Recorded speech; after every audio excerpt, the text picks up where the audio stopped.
And now for the Honorable Minister of Education, the Honorable Priya Thank you Manickchand. kindly, Mr. Speaker. 35 minutes of nothingness. Um, we just celebrated, Mr. Speaker, International Day of Education, and the theme was how to incorporate AI sensibly in education. The honorable member clearly meant to pay homage to that theme. She missed the part with sensibly. Mr. Speaker, here is my AI piece for the honorable member. And I quote from ChatGPT: "As the Minister of Education, it is both my duty and my privilege to uphold the principles of integrity, fairness, and respect for the rule of law, especially within organizations tasked with representing the interests of our nation's teachers. Today, I am compelled to address a matter that threatens the credibility of the Ghana Teachers Union and undermines the trust placed in those chosen to serve its members. Coretta MacDonald, the Honorable Minister, just to remind visitors in the gallery that they should not be recording or transmitting from the chamber. We have our own media to so do. You may continue.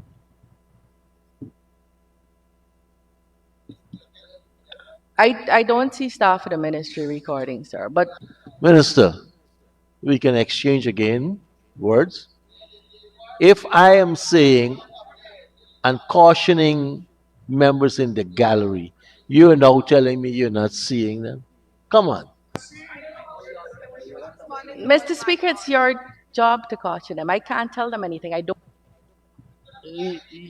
I made a ruling, an Your observation, ruling is not at respected, you. sir. It's not being challenged. Your ruling is respected, and I would expect everyone to respect it. But you said you didn't see nobody. And I didn't. You want to I force didn't me? ask you if you saw anybody. Lord. Coretta MacDonald. This house here, I have to keep certain order in. And if I notice things are out of order, it is my duty, right, privilege to make the statement. I'll start you back from now. Mr. Speaker, if you'd allow me, she Honorable Minister Teixeira, I wouldn't allow you. I wouldn't allow you. I wouldn't allow you. I don't know about Mahipal. I glance around here using the 12-second rule. And if I see 5 phones are out there recording, I don't have to call their names. I make a general statement. Minister, you can start now.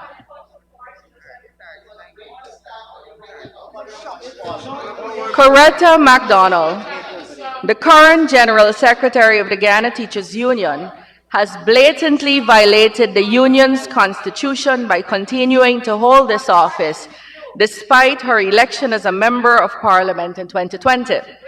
The GTU constitution is explicit in its provisions, clearly stipulating under Rule 3 that no member of parliament may hold an elected office in the union except the position of immediate past president. This rule exists to prevent conflicts of interest, safeguard the union's independence, ensure there isn't corruption, I'm quoting, sir, and ensure its focus remains on the needs of its members, our teachers. By continuing to serve as General Secretary, Ms. MacDonald has not only ignored these constitutional provisions, but has also compromised the integrity of the Union. Her dual role as a political figure and a union leader creates a glaring conflict of interest that cannot be ignored. How can the GTU effectively negotiate with the state on behalf of teachers when one of its senior representatives holds a partisan political position? Such a scenario breeds distrust and undermines the union's ability to advocate impartiality for its members. This was the person who came just now, sir, and I end my ChatGPT quote. came just now and righteously told us what is good for the education sector. Mr. Speaker, I want to pause here to recognize the work of Ashni Singh, recognize the work of his staff, recognize the work of the budget office, and particularly the budget director, who is female in this country. Ashni Singh is a celebrated economist, coveted the world over, and he sits with his staff to craft a budget. And when you have people coming here and vacuously saying that the budget makes no sense, it is not Ashni or Priya that they're addressing.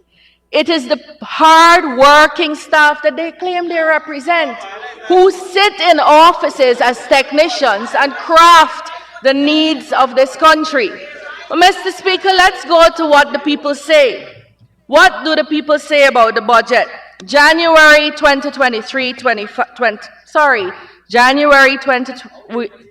2025.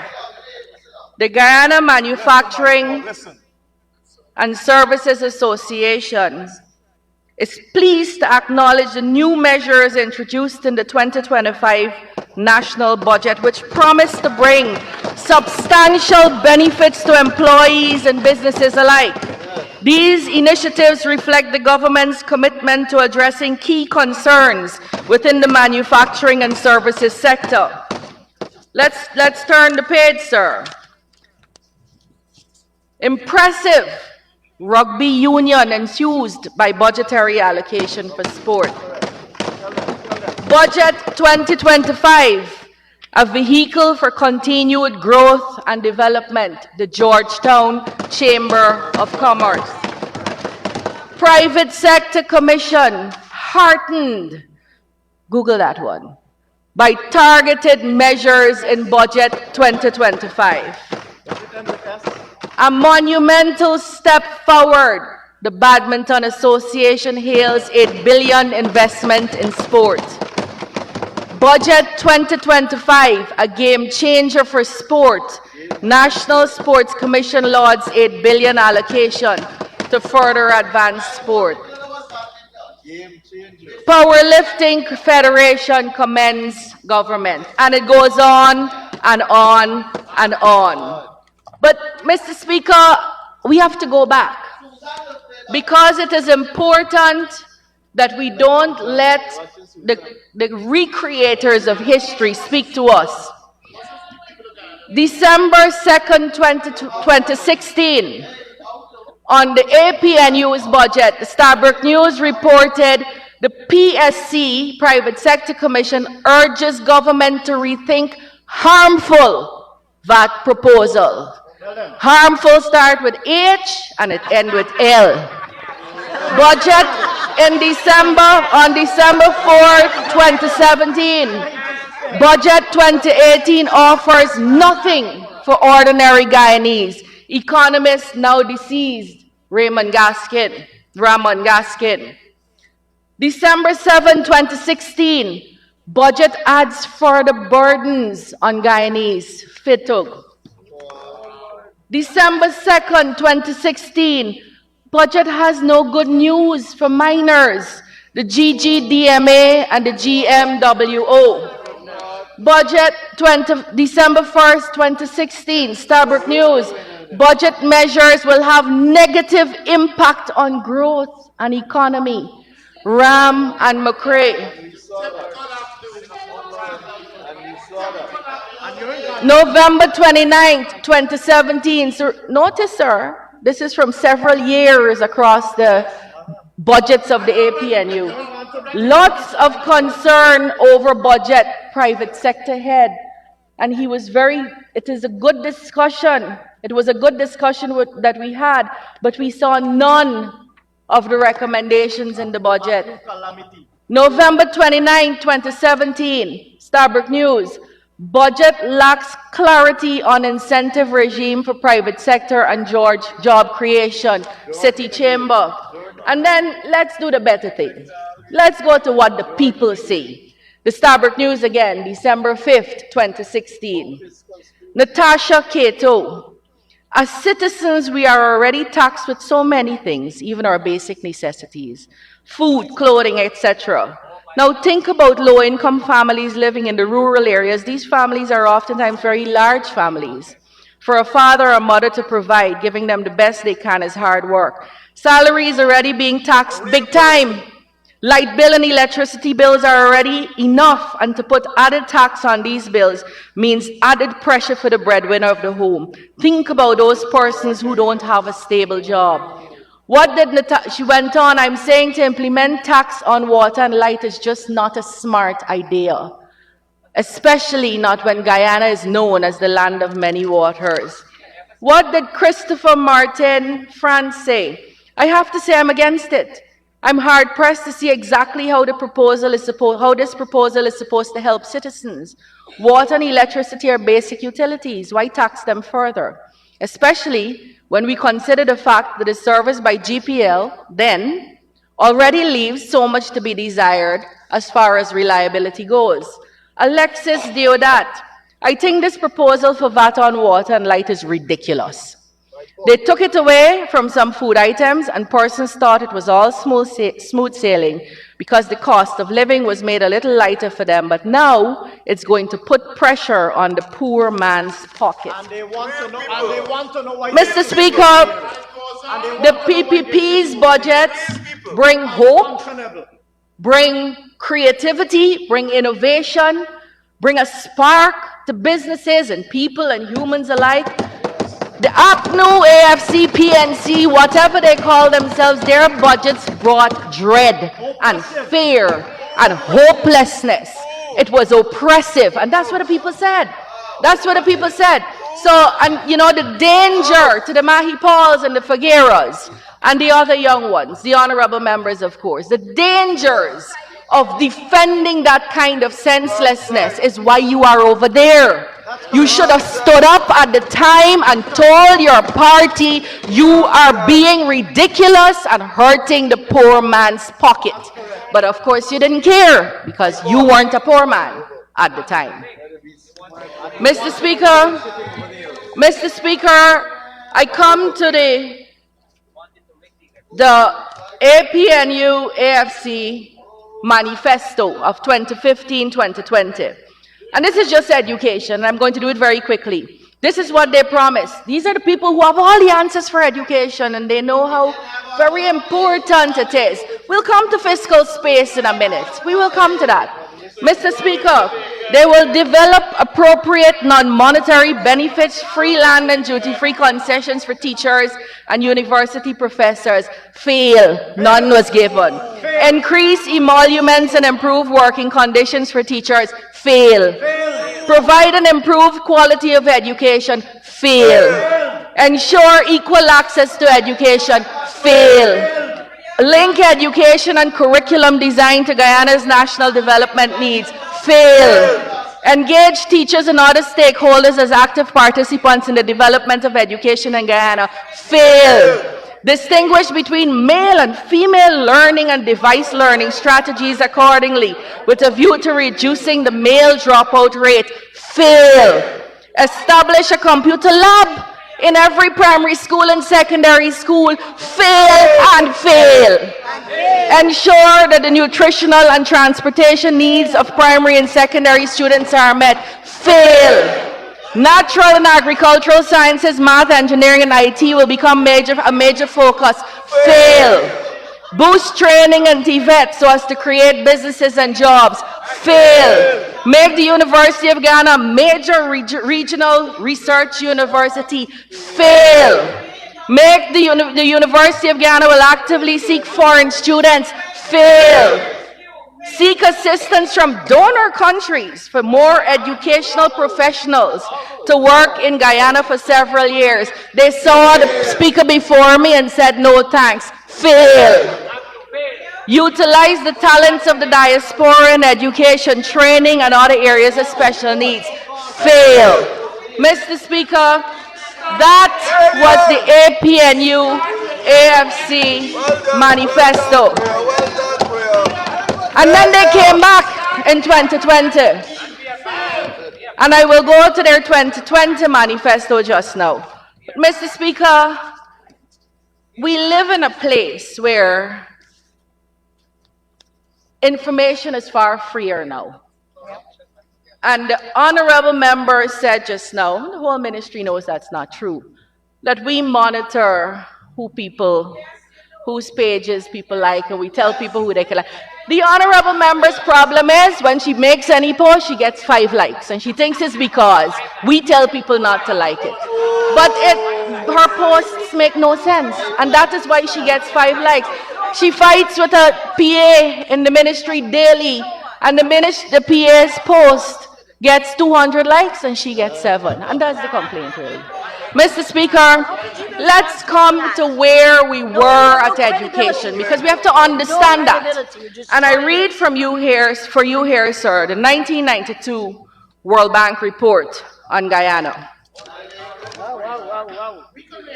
And this is, I want to talk about this, Mr. Speaker, because we're hearing about fiscal space. Since independence, and I quote, "Since independence, the Guyanese government has repeatedly stressed its commitment to ensuring broad access by the population to social services. In the 1960s, Guyana's achievements in the education and health sectors were considerable. The illiteracy rate was amongst the lowest in the Caribbean and Latin America, and favorable health indicators reflected a well-designed healthcare system, emphasizing preventative and primary health. In the late 1960s, the government, APNU, AFC, PNC, whatever their name is, seeking to ensure equal access by all the population, undertook to fully subsidize education and health care. Private facilities in both sectors were absorbed into the public system. And I'll speak to you, sir. Now I'll skip some. The country's economic difficulties and the declining budget shares allocated to the sectors in the 1980s, however, meant that the government was unable to maintain quality levels while fully subsidizing use of these services. The reluctance to institute cost recovery, even as resource constraints became increasingly severe in the late 1980s, has thus led to sharp declines in the quality of services provided. Infrastructure has deteriorated, I mean school building, health centers, and all of that, to the point where it is severely dilapidated, and books and equipment are either not available, broken, or obsolete. These poor working conditions, coupled with low salaries, have encouraged skilled and qualified personnel to move out of the sectors or seek work abroad. But here's the killer. Here's the killer. This is what we're recovering from. By 1990, Guyana's education and health indicators were among the lowest in the Caribbean. What a shame. Took us to, I withdraw shame. Took us from the highest in the Caribbean and Latin America, and able to, anything they touch, turns to, you know what, sir. The Midas touch, I think it was one said. And the recommendation was made in 1993. As the Treasury cannot support these increases, the introduction of fees and other cost recovery measures will have to be considered. So it's only sensible people that will do this. Mr. Speaker, when we came into government in 1992, when we were voted into government in 1992, 94 cents on every dollar was being spent in debt. 94 cents. So imagine that. You get $1 and 94 got to gouge out to go and pay debt. When we left office in 2015, 23 cents. When we were voted out of office in 2015, 23 cents of every dollar was being paid on VAT. You had a lot of fiscal space that we didn't have. But from 92, if you look at the Hansard, and for those members who are wondering what that is the record of Parliament. The speaker before me wouldn't know what that is, sir. When you look at the Hansard, you will see that from 1993, Indra Chandrapal stood in this house and announced that old age pensions would be universal. that we would give every Guyanese once they're 65 and living here. This is when we were paying 94 cents on the dollar. We didn't have a drop of oil. We were a heavily indebted poor country. We were suffering with malnutrition and white mouth and a fleeing of the professional staff in the country had berry, and we made sure old age pension was universal. We built the 𝐁𝐔𝐃𝐆𝐄𝐓 Secondary School. We built the New Amsterdam Hospital. We built Mr. Speaker, when we came in 1992, there were 3 secondary schools in hinterland communities. 3. By the time we left in 2014, without a drop of oil, we had built 14 secondary schools.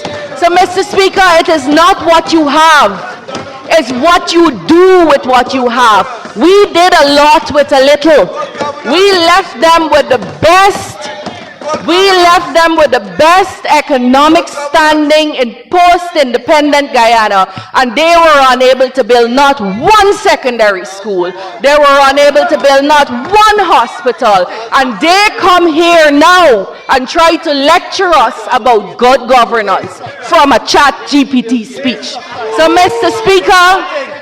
Speaker, it is not fiscal space that they lacked. It was the competence that they lacked.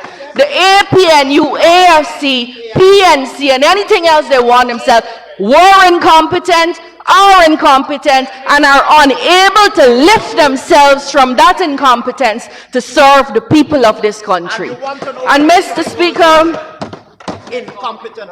they also collected $90 billion a year more in taxes than we did. We didn't put VAT on water. We didn't put VAT on Crayola. We didn't put VAT on crayons. We didn't put VAT on health services. You had the best economic condition plus $90 billion a year, more than the PPP, and you introduced 200 taxes on people. The donkey cart man, the snow court cart man, and then you sit down in here wonderingly and say, well, why are we here? And every now and then you venture over here to see how it feels.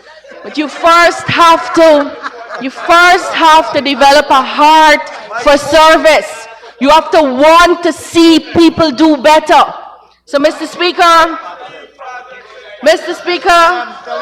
when we came in 2020, we were in the height of the COVID-19 pandemic. Schools had been closed for 5 months, from March 2020 to August 2020, while the rest of the Caribbean was engaged in procuring laptops and getting their students online. The APNU AFC was engaged in the healthy enterprise of trying to rig an election and steal people's votes.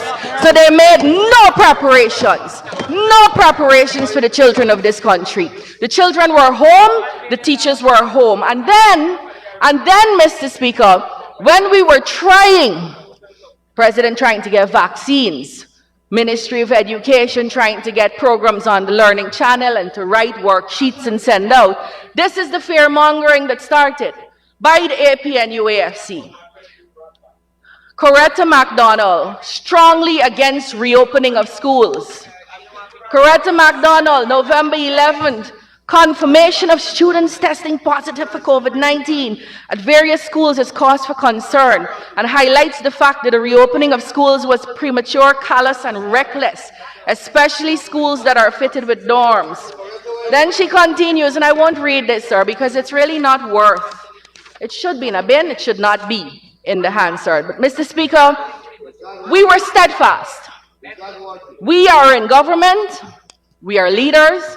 The children of this country need us, and we carefully, with much consideration, by putting all the facilities in place that the health people had recommended, and we opened schools. And we were the first country in the Caribbean to start reopening schools. And what happened, sir?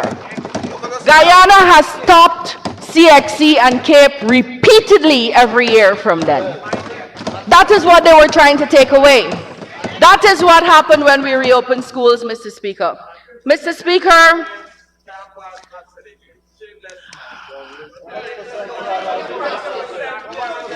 you know, I will go to the maths and English story.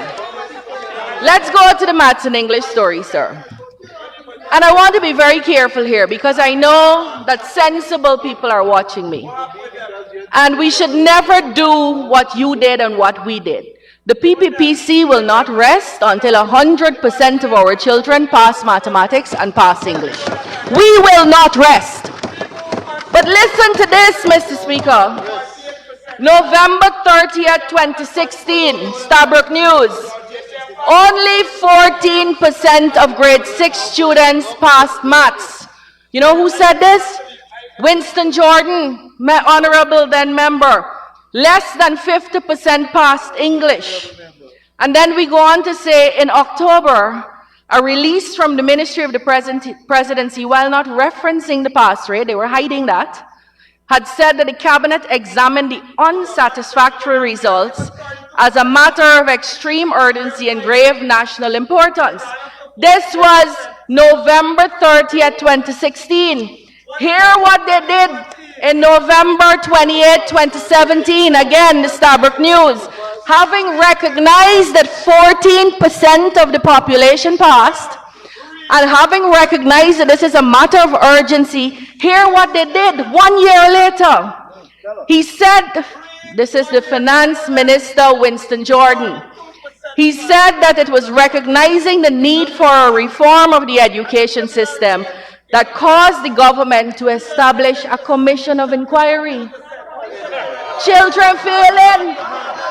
People don't know how to count and read, and they established a commission of inquiry. Just to be clear, for completion of this picture, that was never submitted to the Parliament, never officially published by the ministry. We don't know where it went. We don't know where it went. We do know someone was paid for it. So when we want to talk about friends and family, let's talk about that. Jordan told the House that improving the quality of education will not be fixed by building more schools. They had the same position then. Same position, throw up your hand and send somebody to do an inquiry. Mr. Speaker, he went on, so that was 2016, 2017. On the 21st of August 2024, in the Antigua Observer, a sore point, 𝐁𝐔𝐃 dismayed as regional CSEC math rate pass declines further. In other words, it is a Caribbean-wide problem.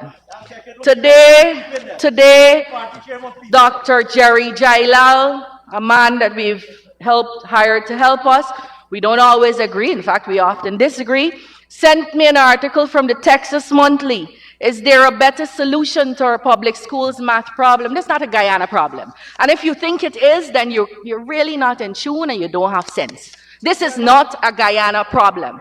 What have we done, sir? So that is the issue. We know we have a problem. 𝐁𝐔𝐃 has said to us, they're putting a solution in place and it will begin in September 2026. So what are we doing, sir? We immediately put and kicked into gear our own math intervention. What's that math intervention? We're giving to every 4th and 5th former scientific calculators, geometry sets, graph books, all the textbooks they need, and past papers organized by topic. We're sending in monitors to make sure teachers are teaching and finishing the syllabus. And we're going school to school and talking to the parents about their role. We are doing something about it. We are doing something to take us to the place of 100%. They recognized 14% passed in 2016. And by 2017, all they had to tell the nation was they were going to set up a COI. Look, but this is the reality. And I'm laying all of this over, sir. In 1990, the year that I believe the honorable speaker before me wrote 𝐁𝐃, 16.89% of the population passed mathematics. In 1990, 16% of the population wrote maths and 13% wrote English. Let's move on a little bit, sir. I believe the Honorable Mahipal may have written in 2006. We're trying to calculate their ages. 25% of the population passed mathematics and 39% passed English. We believe, well, I noticed Mr. Mahipal is regaling us that he was in that percentage, but the speaker before him, before me, seems unable to say that.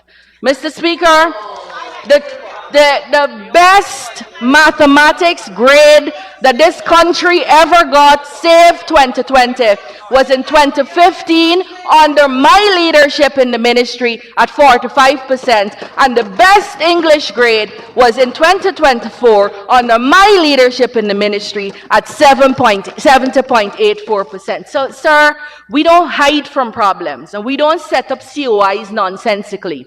This is the problem. We will deal with the problems. Let's talk about access, sir. And access is one of the promises we made. On November 30th, 2016, in an article in the Starbuck News that was titled, "Only 14% of grade 6 students passed math," Winston Jordan had this to say. In the area of capital improvements to the education infrastructure, Jordan said that government has budgeted over $4.7 billion on the construction, rehabilitation, maintenance of educational facilities throughout the region. He went on to say new secondary schools, I hope the public is hearing me, new secondary schools, he informed, will be constructed and rehabilitated at Christiansburg Secondary. You've seen it yet, Honorable Figueroa? And at St. Rose's High School, which was demolished at the time. That took 5 years till we came into government to build it back.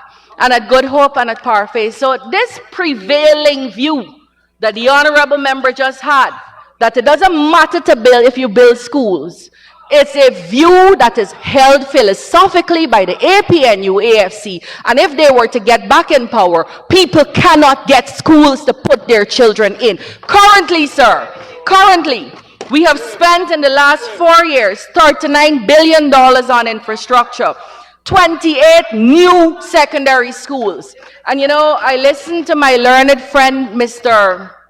Honorable 𝐁𝐔𝐃𝐆𝐄𝐄, Honorable Mr. Vincent Henry.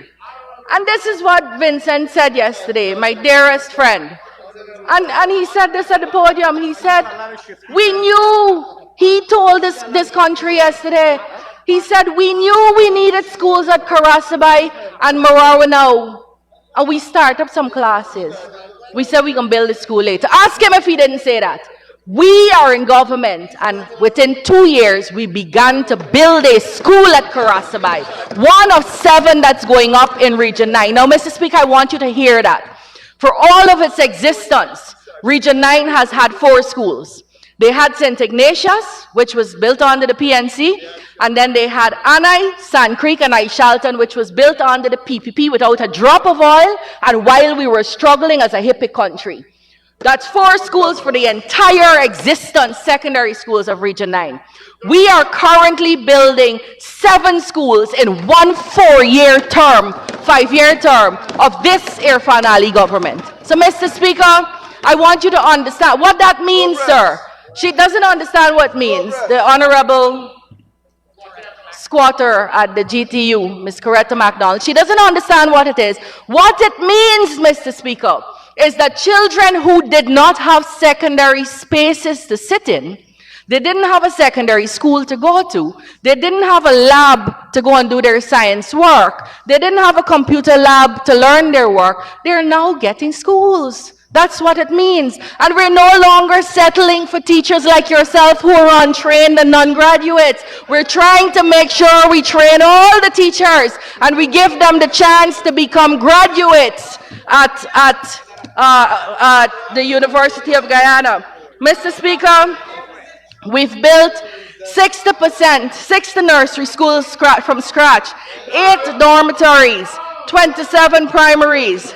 We are extending major extensions, 22 secondary schools, 15 dormitories, 28 primaries, 10 nurseries, and we are going on. And Mr. Speaker, I want to say this. We will not stop until every single child in this country can sit in a discrete secondary school. So you can't come here and say you love the people of Region 7, but fail to tell the people through these speakers and mics that we're currently putting up 4 schools in Region 7, Jawala, Philippi, Isano, Carao. You can't come here and fail to tell the people of this country that we're putting up 3 new secondary schools with dorms and teachers' quarters in all the hinterland communities. In Region 8, 1 at Maikobi, 1 at Monkey Mountain, 1 at Kopinang. You can't say you love the people of Region 1 and fail to tell them that we rebuilt the school that was burnt by arson, the Northwest Secondary, and that we are currently building 1 at Matthews Ridge, 1 at Waramuri, 1 at Hosororo, and 1 at Quebana. 5 new secondary schools in Region 1, when they've, for their entire existence, they've only had 3. Now, do we have challenges? Understand now why you all are over there and we're over here. Do we have challenges, sir? We have challenges. We're just forced to terminate a contractor at Hosororo because all of these schools, by the way, were publicly tendered in the newspapers and on the World Wide Web, and people were given a chance and evaluated as per law by the National Procurement and Tender Administration Board, and these contracts were awarded. We have challenges. We're dealing with human beings. We have contractors who are not doing what they're supposed to do. We're about to terminate one now. We terminated somebody at Quebana, but we don't take 5 years to do it. They broke down St. Rose's. It's not in hinterland, passing it whole day every day. Broke it down in 2017. It went up last year. So you left a whole generation of children in St. Rose's to be in a dilapidated place for 5 years, right in the center of Georgetown. And it is just without a conscience. Yes, sir. Minister, with my conscience, I'll need to give you 5 minutes to conclude. Mr. Speaker, I would like to ask my colleague be given much more time, obviously, but I'm restrained to ask for her to have 5 minutes more. Continue, Minister. I think I have 6 minutes, right, Mr. Speaker? We have, Mr. Speaker, CPC, the honorable member spoke of trained teachers. When I came into government in August 2020, we had 1 CPC and 16 satellites, and all were closed. Right now, we have 123 learning sites as a result of which, so this is the impact. That's the number of places we got to tell you now was the impact. We were able to graduate 4,378 teachers over the last 4 years alone. Over the last 4 years alone. And there's the honorable member representing teachers saying that they're of low quality. All of them could be cheated. Any test we put them to write. Mr. Speaker, these are the new sites in Region 1. So yesterday, my learned friend, and I like him because he's earnest. He seems to be interested in education, Mr. Ronald Cox. In Region 1, we have 33 centers. In Region 7, 20. In Region 8, 20. In Region 9, 30. The places they are most needed, sir. The places they are most needed. And I want to turn to the University of Guyana. I want to turn to the University of Guyana, Mr. Speaker, because I believe people want to know about this. Mr. Speaker, we spoke earlier because the Honorable Christopher Jones had raised very passionately and loudly about how they had free education and it was the PPP that took it away. But I remember, sir, that I read earlier from the World Bank report that the University of Guyana was conceived by Chedi Jagan. And it was conceived by Chedi Jagan when he couldn't imagine that there was oil in the country. And it was held at the bottom house somewhere, so much so that Honorable Barry Ramsarans reminds me frequently that it was called the Jagan Night School. So the PPP conceived of university education in this country and were forced, when we were bankrupt as a country, to institute fees. Mr. Speaker, and when the World Bank as one of the major financial institutions in the world that was helping us, had recommended that. I looked at the AP and UAFC manifesto for 2015 and 2020, and in neither of those manifestos did you promise free university education. So don't come here now like a copycat and say you want to do it. You didn't even promise it. We promised it. As a result of which, sir, when the AP and UAFC had the best economic position, when they had $90 billion more than we had in income, they hiked UG fees by 35%. Look, these are the articles and I will lay them over. What is the PPPC government doing? We have declared that the University of Guyana is going to be tuition free for all. That's correct. We have declared that there are going to be no facilities fees at the University of Guyana for any student. We have declared that those who have already paid for this academic year will get a refund for their second and third semesters.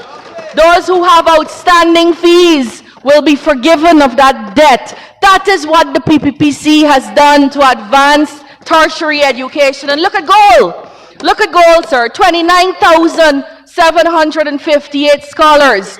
Guyanese scholars, 21,000 of which are women, are studying in foreign universities at no cost to themselves because the PPPC government is standing it.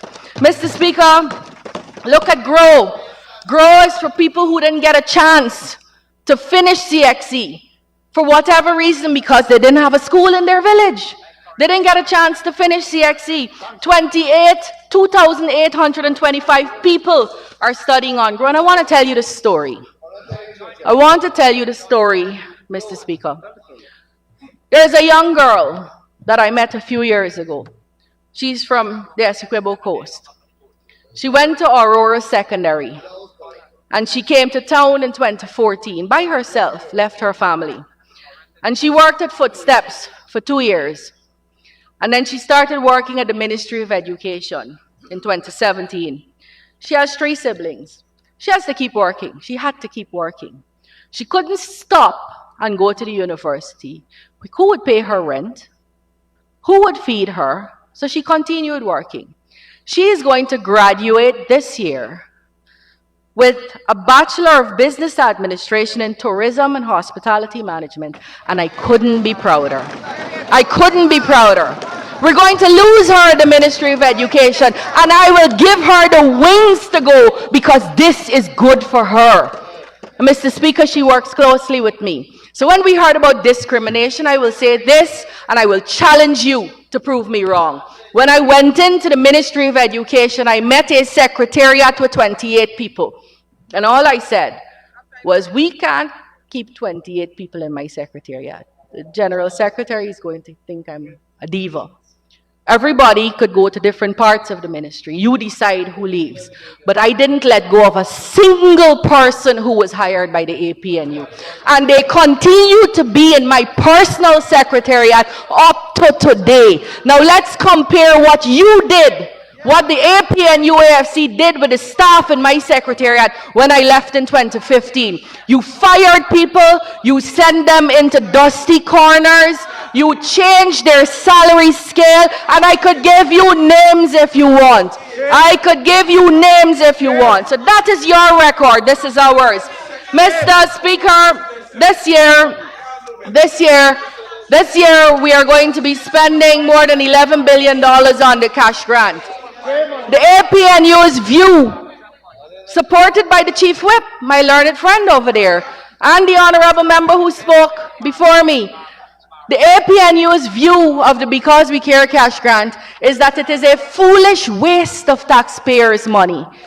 We don't hold that view. Every single child in this country, red, black, blue, yellow, Christian, Hindu, Muslim, Georgetown or hinterland, will get the Because We Care cash grant, which is $55,000, which will inject $11 billion into the pockets of parents. So, Mr. Speaker, my friend spoke earlier about how the APNU introduced school feeding.